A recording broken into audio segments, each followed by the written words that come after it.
Nyabone sebo sibyeyo otya yonna woli tukyali mu kiyongobere ku social media wano lw'omugenzi Isima Iculi. Naye okufa kwa Isima Iculi banyabone basebo kwampadde okusomozebwa okw'amaanyi nnyo nga tuziika Isima.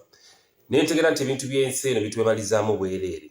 Nze naawe tuzimba amayumba amalungi, ne tuvuga amamotoka amalungi, ne tuba ne ssente ku akawunti, ne tukwata essimu ez'ebbeeyi, ne tuba n'ebintu ebirungi ku nsi ffenna bituyaayaanira nze naawe. Naye nakizudde nga tuziika Isima nti ebyo byonna ebintu bya nsi tujja bbiri kati birina gye bitutwala. Tubeera ku nsi kuno ne tweyagaliza, ne tukola ebbuba ku bakazi, ne tumanya nti abakazi baffe nga tuyagala muntu n'omu yenna amusemberera, ne tukola ebbuba ku basajja nga tuyagala n'omu amusemberera, nga tumanyi nti ekintu kiba kikyo era ng'oyagala kibeere kikyo. Naye nazudde nga tuziika Isima nga bw'olaba vidiyo zino zitambula wano eza Isima, nze omu ku baakutte ebitiiyo n'enteeka ettaka ku mukwano gwange Isima, Jajja Iculi. Naye nga tuteekayo Isima Jajja Iculi, tetwamuziise na wadde following gy'abadde alina ennene ku social media kuno. Abadde ne numbers empitirivu nnyo ku mikutu gyonna egy'enjawulo, nga Isima trendinga nnyo vidiyo ze nga zirina following ne ku mikutu gye. Naye ekyanneewuunyisiza, tubadde tuteekako Jajja Isima ettaka nga bw'olaba awo, nga tewali following n'emu gye yagenze nayo, wadde amufollowinga n'omu, wadde mukwano gwe n'omu, wadde nfanfe we n'omu, wadde ebimu ku bintu by'ensi eno Isima by'abadde ayeetaaga, oba ssimu oba data, talina kye yagenze nakyo wabula okugenda nga byonna abirekedde ensi eno. Lwaki nkoze vidiyo eno? Nkoze vidiyo eno nga nakuwala nnyo, nga ngamba gwandaba nti ebintu by'ensi eno bye tulimu just si byaffe. Tubirina bikozesaako obukozesa tubirekera abalala babikozese.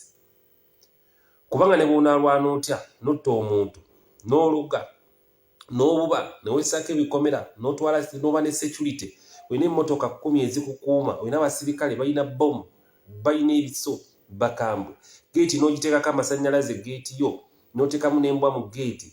Muganda wange olunaku lwakedde nti olina okufa ojja bbirika, tebajja kuziika wadde n'essasi oba wadde n'embwa. Bino ebintu by'ensi bitwemalizaamu bwereere bannyabo bassebo. Twaziise Jajja Isima teyagenze na wadde na kantu mu buntaana, ne tumuteekako ettaka. Wano tubeera ku nsi nga twambala engoye enjeru nga bwe ndi mukaana akasaati ka Isima. Saagala kakwateko ttaka, saagala wadde kaddugale, enfuufu tugyesiimuula. Bwe tubeera mu mmotoka SC twambusa endabirwamu, tetwagala nfuufu etuyingiremu, tugirwanisa nnyo enfuufu ly'ettaka. Naye kikwewuunyisa nti biwunzika ekintu kye tudduka ate nga kye kitubisse nga bwe twakoze Isima. Twamutaddeko ettaka eringi, bwe twavudde tetwayagadde na ngatto zaffe zibe nga zirabika bubi. Twazirongoosezza, twazikubye eddagala, engoye twazoozezza. Naye ng'ettaka eri twabadde tuteeka ku Isima tetwagala litusigaleko kubanga tulaba nga likyafu. Gwe wenna ng'okyayagala nnyo okuloga olw'okuba oyagala obugagga. Ku nsi tekuli mugagga. Ku nsi tekuli mugagga nze akugamba. Bonna be tulaba ng'abagagga abazimbye ebizimbe za keedi, bonna ebyo ebintu byakuleka ku nsi. Babiteekawo, Katonda abateekawo bikozesa, abalala babisange babikozese. Bazimba za keedi ne bazimba ebizimbe ebiwanvu. Abantu balala balina obikozesa okusinziira mu ntegeka za Katonda. Tewali mugagga ku nsi. Obugagga bwe tunoonya ffenna nze naawe bintu bya ku nsi, bitwemalizaamu bwereere. Tulwana entalo wano ku nsi olw'okwagala okuba abagagga. Obugagga kulya, kunywa, kwambala, kutambula bulungi, kusula bulungi, ekintu ekiyitibwa omuntu okuba omugagga.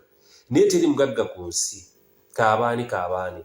Ebyo byonna byakuleka ku nsi abantu babikozese. Kitalo nnyo Jajja Isima Iculi. Okufa kwa Isima kwansoomoozezza mu nsi muno nti si kyalwana ntalo, si kyalemera ku bintu bya nsi, sijja kuyiwa musaayi gw'abantu mbumbeere bulungi, sijja kulwana nnyo nnemereko nnyo ku muntu mbeere bulungi mu nsi. Byonna bintu bya nsi tugenda kubireka. Twabadde mu kuziika, abantu bangi baayogedde ebigambo bingi, Isima yafudde ki, abantu bangi ne bagamba ku vidiyo zino ze yasembayo okukola ze zaamuviiriddeko okufa, nga buli muntu atanka n'enfa ya Isima. Naye okusinziira nga abantu bonna basonga bagamba nti vidiyo zino omusajja mukulu ze yasembayo okukola. Ba Isima tabadde munnabyabufuzi nti bamugagga. nina ne video gye ndabye ng'oli agamba nti Balamu ye yasse Isima. Banyawule bassebo. Balamu kyekiba kimuleetera okutta Isima nga Isima ali ku sayidi ya Balamu gy'awagira. Ekyo tokiraba. Bino ebintu bya social media. Balamu tasobola kutta Isima. Go ge mazima go tugoogere. Balamu yandibadde atta abantu abalwanisa ttiimu ye naye n'atatta abantu bali mu ttiimu ye. Ekyo yakyogedde oli mukwano gwange naye sigenda kukuteeka mu vidiyo eno. Mwe n'abakola vidiyo nga musanyukira minisita ng'afudde. Vidiyo nyingi gye ziri zitambula era abasajja bano bazirina.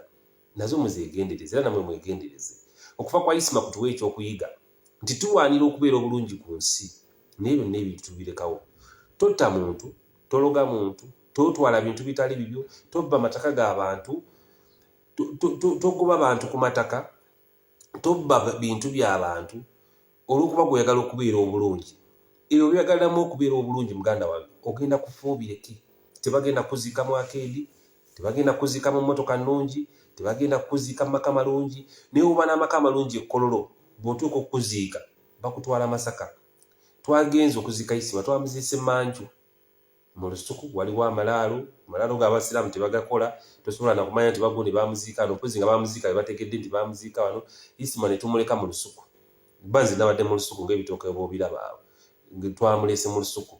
Isima abadde abeera mu apartment ennungi, ena screen, ena obuwoowo, ena entebe ennungi. Ne Jajja Iculi twamulese mu lusuku mu bitooke Manju. Yetagenda kubeera wadde mukuumi amukuuma. Yetagenda kubeera wadde amufollowinga nga afollowinga entaana ya Isima ng'agenda sigalayo yekka. Olina amagye, olina security, olina abakuuma.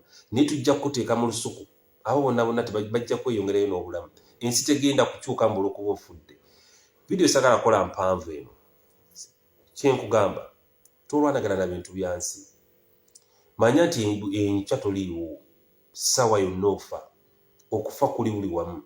Ssaawa yonna ofa. Bw'okeeranga n'ozibya weebaze Katonda. Ate manyanga buli lunaku nti ogenda kufa ku olwo lunaku.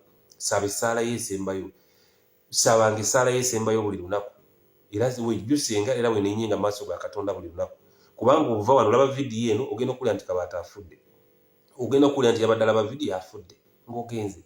Sabanga buli lunaku, wenenyenga buli lunaku, Katonda mutye buli lunaku, kuba tomanyi lunaku lw'ogenda genda. N'ebyensi byonna ebikulogoza banno.